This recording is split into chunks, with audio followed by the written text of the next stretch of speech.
Série Segredos do Avivamento. Episódio 2. O fogo da Coreia, como Yonggi-cho mudou uma nação com oração.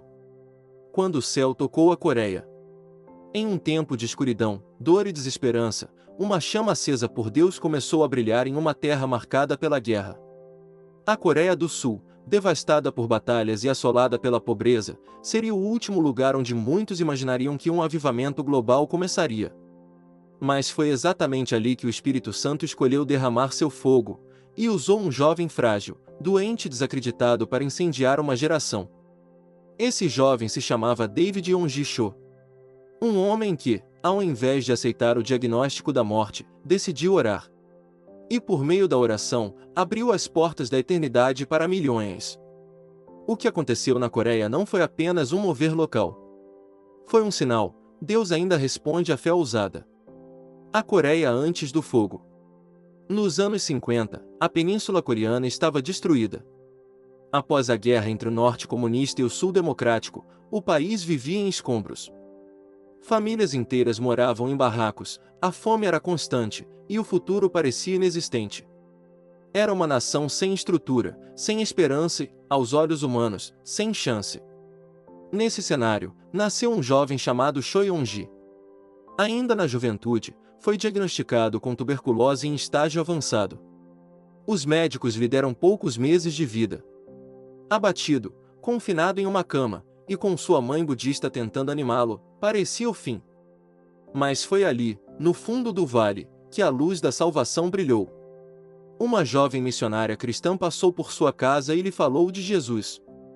Disse que ele curava, salvava e ainda falava com o homem. Yonggi-cho, então, fez uma oração simples: Jesus, se tu és real, me cura. E o milagre aconteceu. Cho foi curado, sua vida restaurada, e uma paixão incontrolável por Deus nasceu em seu coração. O início de um avivamento. Depois de sua conversão, Cho se dedicou completamente ao estudo da palavra e à oração. Tornou-se pastor, mesmo sem apoio familiar, e começou uma igreja dentro de uma tenda. Eram poucos, 5 membros sentados em caixas de madeira. Mas ele pregava como se estivesse diante de multidões. Yonggi-cho acreditava que a fé precisava ser mais do que teoria. Para ele, era uma força viva. Ensinava seus membros a orar visualizando a resposta, a declarar como se já tivessem recebido, e a ver com os olhos espirituais aquilo que os olhos naturais não conseguiam perceber. Era o princípio da 4ª dimensão. Ele dizia: a 3ª dimensão é o mundo físico. A 4ª é o mundo do espírito, onde a palavra cria realidades. Essa revelação transformou sua maneira de orar e pregar. E Deus honrava com milagres. Pessoas eram curadas, libertas, restauradas. E logo, as caixas de madeira não eram mais suficientes. Crescimento sobrenatural. A igreja cresceu exponencialmente.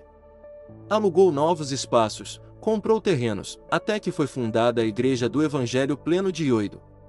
Ela começou a atrair milhares, e mais tarde, centenas de milhares. Yonggi-cho estruturou a igreja em células, pequenos grupos que se reuniam nas casas. Era um sistema que permitia discipulado, cuidado e comunhão íntima. Outro segredo era o monte de oração. Ali, dia e noite, pessoas clamavam por suas famílias, cidades e nações. Cho acreditava que o poder vinha da intimidade com Deus. Dizia: oração não é obrigação. É sobrevivência. Na década de 1990, sua igreja se tornou a maior do mundo, com mais de 800 mil membros registrados. O que começou com uma tenda, se tornou um movimento global. Lições da 4ª dimensão. Yonggi-cho não pregava apenas milagres. Ele pregava disciplina espiritual, falava sobre o poder da mente quando alinhada à palavra de Deus. Ensinava que a fé precisa ser alimentada todos os dias com a oração e com a confissão da verdade bíblica.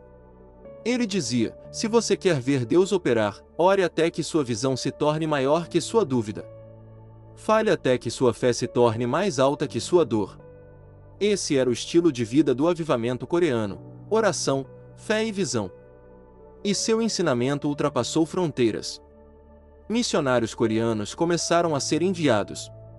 O impacto chegou à África, Europa, América Latina, inclusive ao Brasil. Aplicação profética para os dias de hoje. O que Deus fez na Coreia, Ele deseja fazer novamente. Não estamos falando de copiar métodos, mas de aprender princípios.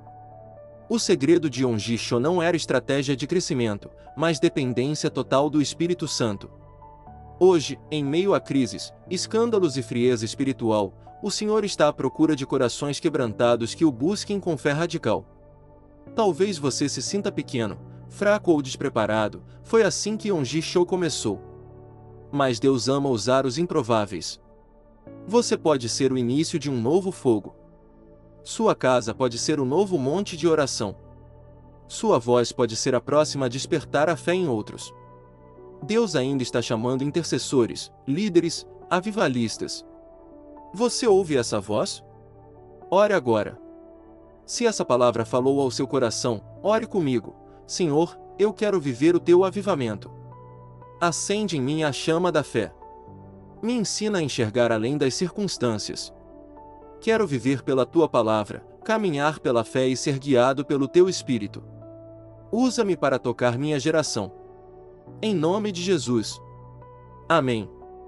Se essa mensagem te edificou, curta o vídeo, compartilhe com alguém que precisa de um avivamento, inscreva-se no canal.